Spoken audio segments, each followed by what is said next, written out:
இன்றைக்கி டே 13 of 30 book challenge. So இன்றைக்கி நம்ம பார்க்குற புக் வந்து ஆல்மன் ஆஃப் நாவல் ரவிகாந்த். ஸோ இந்த புக்கை வந்து இந்த நாவல் ரவிகாந்த் எழுதவே இல்லை. இது வந்து அவரோட ட்வீட்ஸ் அண்ட் பாட்காஸ்ட்டை வச்சு இந்த எரிக் ஜாரன்சன் வந்து இந்த புக்கை வந்து க்ரியேட் பண்ணுறாரு.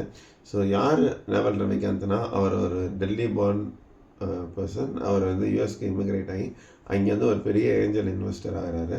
அவரோட ட்வீட்ஸ் அண்ட் பாட்காஸ்ட் வந்து அவ்வளோ கிளாரிட்டி இருக்குது, அவ்வளோ நாலேஜ் இருக்குதுன்னு சொல்லி இந்த புக்கை க்ரியேட் பண்ணுறாங்க. இந்த புக்குக்கு அவர் ரூபா எதுவுமே வாங்கவே இல்லை, நாவல் ரவிகாந்த் எதுவுமே வாங்கவே இல்லை. ஸோ இதில் பேசிக் கான்செப்ட் என்னென்னா, வெல்த் அண்ட் ஹாப்பினஸ் வந்து நீங்கள் எப்படி க்ரியேட் பண்ணலாம் அப்படின்னு சொல்கிறாரு. ஸோ வெல்த்தை பொறுத்த வரைக்கும் நீங்கள் ஹார்ட் ஒர்க் பண்ணுறதுனால அந்தளவுக்கு ப்ரோஜனம் இல்லை. அது எஸ்பெஷலி இந்த டெக் ஏஜில் வந்து அது சுத்தமாக அந்தளவுக்கு ப்ரோஜனம் கிடையாது.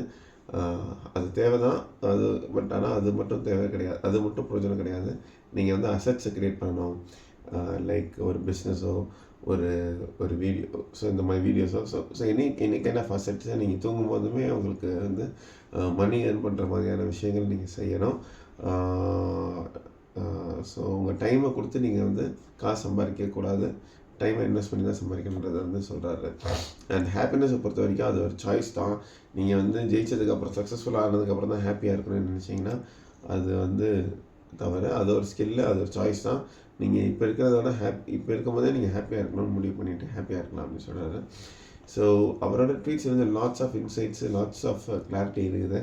இந்த புக்கு கண்டிப்பாக it will be worth your time.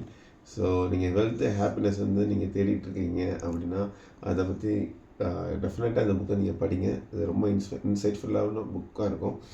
And எனக்கு ரொம்ப பிடிச்ச டேக்அவே வந்து உங்களுக்கு ஒரு நேச்சுரல் எபிலிட்டி அண்ட் ஃப்ளோ இருக்கும்.